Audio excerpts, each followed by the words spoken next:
Луна со татко и Дейв Бенџоја, фриленс интернет дизајнер, ги минуваат деновите заедно во домот во Бруклин.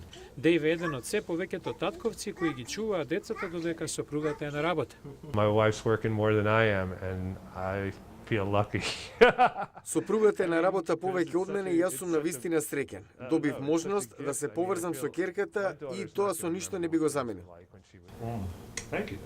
Го нарекуваат новото татковство, феномен видлив на часовите за идните татковци, што секој месец ги држи организацијата Татковци од Њујорк. She's like sit like that? Yeah, you can just let her legs even drop and just provide a space for her to cradle in, and that's, essentially it.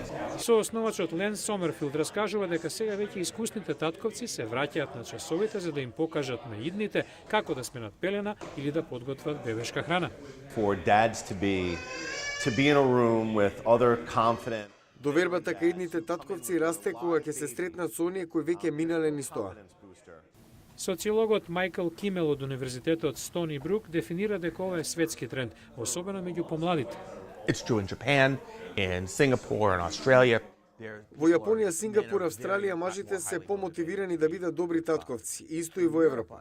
Но тамо постојат владени политики што ги поттикнуваат семејствата да најдат подобар баланс меѓу работата и грижата за семејството. Кимел наведува истражување според кои децата од семејства каде таткото е поангажиран покажуваат подобри резултати на училиште и се со помал ризик да бидат жртви или пак извршители на насилство.